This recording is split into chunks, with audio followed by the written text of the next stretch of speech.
मंगलम भगवान विष्णु मंगलम गरुड़ध्वजा मंगलम पुंडरीकाक्ष मंगलाय तनोहरि। युधिष्ठिर बोले कि हे वासुदेव, श्रावण मास के कृष्ण पक्ष की एकादशी का क्या नाम है? भगवान श्री कृष्ण बोले कि हे राजन, अब तुम पापनाशक को उस कथा को सुनो जो जिसे पहले समय में ब्रह्मा जी ने नारद जी को उनके पूछने पर बताया था। नारद जी ने पूछा था कि हे कमलासन, श्रवण मास के कृष्ण पक्ष की एकादशी का क्या नाम है? इसमें कौन से देवता का पूजन होता है और क्या क्या फल मिलता है? आप कृपया पूर्व बतलाइए। तथा ब्रह्मा जी ने नारद जी से कहा कि श्री नारद, सुनो, श्रवण मास के कृष्ण पक्ष की एकादशी का नाम कामदा है। इसके स्मरण मात्र से ही ब्रज पे यज्ञ का फल मिल जाता है। उस दिन शंख चक्र गदा पद्मधारी भगवान विष्णु का पूजन करना चाहिए। उनके अनेक नाम हैं, यशा, हरि, विष्णु, श्रीधर, मधुसूदन, माधव आदि। इसमें से किसी भी नाम से पूजन किया जाना चाहिए। जो मनुष्य एकादशी को धूप दीप नैवेद्य से भगवान विष्णु को पूजन करता है उसे गंगा स्नान से भी अधिक पूर्ण फल मिलता है।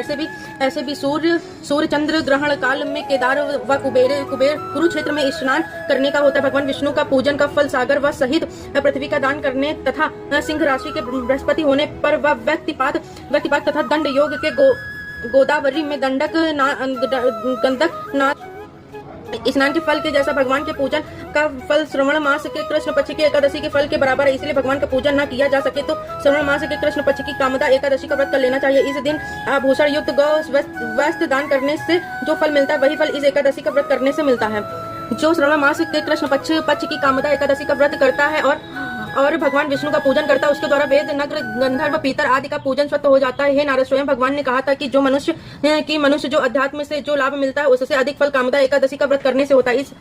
इस व्रत के प्रभाव से मनुष्य को मरण काल में ना तो यमदूतों के दर्शन होते और ना ही उसे यम यातना भोगनी पड़ती है। इस एकादशी को रात्रि में जागरण करने से बुरी योनि नहीं मिलती और मर्तोपरांत मनुष्य सर्वग गामी होता है। जो मनुष्य श्रवण मास के कृष्ण पक्ष की कामदा एकादशी को तुलसी द्वारा भगवान विष्णु का पूजन करता है वह संसार सागर में रहते हुए भी इससे अलग रहता है। तुलसी दल से भगवान का पूजन करने का फल एक भर स्वर्ण में 4 भार रजत के दान के फल के समान है। भगवान विष्णु मोती, रत्न, आभूषण, मणि आदि से उतने प्रसन्न नहीं होते जितने अधिक प्रसन्न तुलसी दल से होते। तुलसी दल भगवान विष्णु पूजन से उसके सभी पापों का क्षय हो जाता है। हे नारद, भगवान विष्णु को प्रिय तुलसी को मैं स्वयं भी नमन करता हूँ। तुलसी के दर्शन मात्र से मनुष्य के सारे पापों का नाश हो जाता है। तुलसी के शरीर से स्पर्श होने से ही मनुष्य पवित्र हो जाता है। तुलसी युक्त जल से स्नान करने वाला यम यातना नहीं भोगनी पड़ती। जो मनुष्य भक्ति भाव से तुलसी दल भगवान के चरण कमलों में अर्पित करता है वह संसार चक्र के आवागमन से मुक्त हो जाता है। हे नारद, कामदा एकादशी के दिन जो मनुष्य भगवान के समक्ष दीप प्रज्वलित करता है उसके पिता